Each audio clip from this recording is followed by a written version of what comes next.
Lembra que a OTAN estava aqui e ela era pequena, né? Certo. Porque ela estava sufocada pelos soviéticos. Acaba a Guerra Fria, todos esses países se tornam independentes. Eu lembro essa época. Começou a surgir um monte de paísinho. Tchecoslováquia, Eslováquia, República Tcheca, Ucrânia. Cara, Todos. começa a aparecer um monte disso. Todos. Isso... Aqui também, ó. Aí Cazaquistão, também, né? Uzbequistão, Turcomenistão, Tajiquistão. Quem que ajuda eles nessa... Os Estados Unidos, a OTAN? Quem que ajuda? Não, todos eles decidem se declarar independente, Então, começam mas a se declarar. eles tinham riquezas naturais, coisas para se manterem... Eram países controlados por uma autoridade central, mas cada um tem a sua realidade. Entendi. A Ucrânia, por exemplo, sempre foi uma grande área agrícola de riqueza profunda. Um solo extremamente fértil. Então ela era um lugar que tinha Seria riqueza. fácil seguir sozinho. Isso. Tá. A minha pergunta é isso. Se eles não eram tão dependentes da Rússia... Não, eles eram dependentes porque eles estavam fechados, dominados. Mas assim, eles tinham que se reinventar. Entendi. Se recriar. Alguns deles conseguiram, outros até hoje não conseguiram. Tipo... Todos os países aqui, Kirguistão, Tajiquistão, são muito, muito pobres. Turcomenistão ainda tem muito mais petróleo, tal. Cazaquistão é muito grande, também tem petróleo. Azerbaijão tem petróleo, é isso que sobrevive. Agora a Geórgia tem problemas, é pobre. A Armênia tem uma situação difícil, Bielorrússia também. Então esses dependem muito da Rússia, e por isso que a Rússia tem influência sobre eles até hoje. E vai continuar tendo. Desses daqui, muitos começaram a se juntar com a Europa. Com o quê? Com a União Europeia.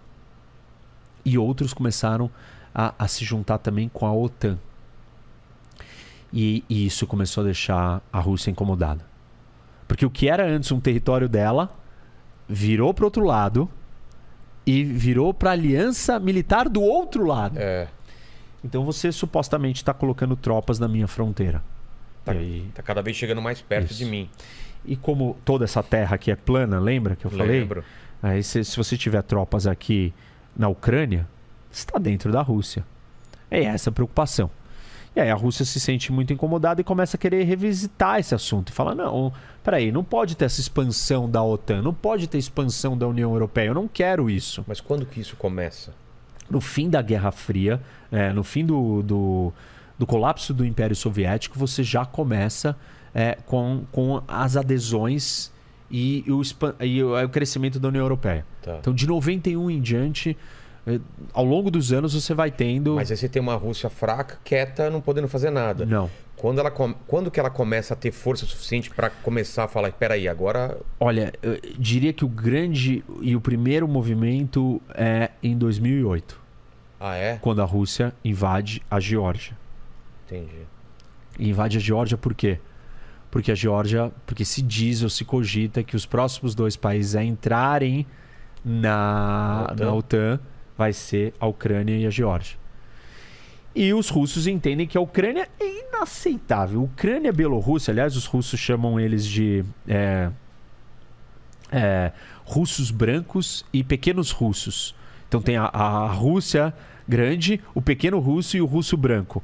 Então, para os russos, Ucrânia, Bielorrússia e Rússia é um povo só. É a mesma coisa. E daqui a pouco eu falo da história antiga, né, desse povo para a gente entender. Então, assim, o Putin quer recriar aquele espaço todo que ele dominava. Tanto que ele fala que a maior tragédia do século XXI, a maior tragédia geopolítica do século XXI é o fim da União Soviética.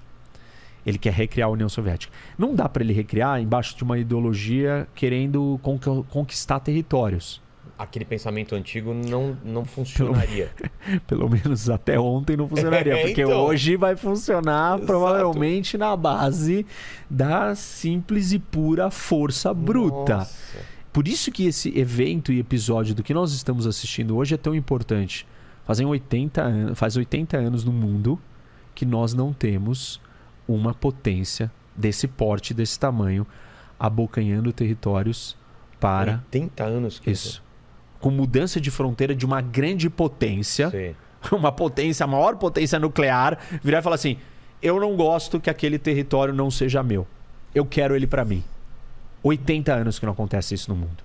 Cara, por isso está tendo essa agitação toda. Porque isso é muito grave. Esse episódio é uma mudança de paradigma. É um novo capítulo no sistema internacional, nas relações internacionais. Daqui a 100 anos o pessoal vai estar estudando isso que Vai tá falar, acontecendo. naquele momento a gente teve uma quebra. Que nem o 11 de setembro foi uma Sei. quebra.